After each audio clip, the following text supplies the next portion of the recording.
మీరు ఎప్పుడైనా ఆలోచించారా? మన కడుపులో ఉండే ఆమ్లం ఎంత శక్తివంతమో, కడుపులోని హైడ్రోక్లోరిక్ యాసిడ్ చాలా బలమైనది. అది ఆహారాన్ని జీర్ణం చేయడంలో కీలక పాత్ర పోషిస్తుంది. మరి ఇంత శక్తివంతమైన యాసిడ్ మన కడుపునే ఎందుకు కరిగించదు?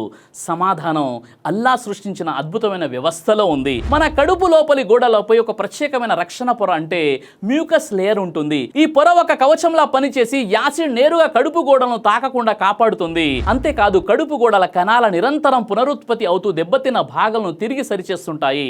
ఈ రక్షణ వ్యవస్థ బలహీనపడితే అల్సర్లు వంటి సమస్యలు వచ్చే అవకాశం ఉంటుంది. ఒక్కసారి ఆలోచించండి. ఒకవైపు అత్యంత శక్తివంతమైనటువంటి యాసిడ్, మరోవైపు ఎంతో సున్నితమైనటువంటి కడుపు గోడ. కానీ ఈ రెండు అద్భుతమైన సమతుల్యతతో పనిచేస్తున్నాయి. ఇది అల్లా సృష్టిలోని సూక్ష్మమైనటువంటి జ్ఞానాన్ని మనకు గుర్తు చేస్తుంది. అల్లా ఖురాన్లో ఇలా సెలవిస్తున్నాడు, మరియు మీ స్వయంలలో కూడా మీ సూచనలు ఉన్నాయి, మీరు గమనించారా? సూర్య అద్వారియా సూర నంబర్ 51 ఆయత నంబర్ 21. మరొక చోట అల్లా ఇలా అంటున్నాడు, నిశ్చయంగా మేము ప్రతి వస్తువును ఒక నిర్ణీత కొలతతో సృష్టించాము. సూర్య అల్ ఖమర్ సూర నంబర్ 54 ఆయత నంబర్ 49. ఈ సృష్టిని ఎంత లోతుగా పరిశీలించినా అల్లా యొక్క అపారమైన జ్ఞానం, శక్తి, పరిపూర్ణ ప్రణాళిక స్పష్టంగా కనిపిస్తుంటుంది. ఒక ముస్లింగా మన విశ్వాసానికి పునాది ఖురాన్ మరియు సహీ సున్నత్. వాటిని అర్థం చేసుకుని వాటి ప్రకారం జీవించడమే ఈ లోకంలోనూ పరలోకంలోనూ నిజమైన విజయం. సుబ్హానల్లాహ్. ఈ వీడియోని లైక్ చేసి ప్రతి ఒక్కరికి షేర్ చేయండి.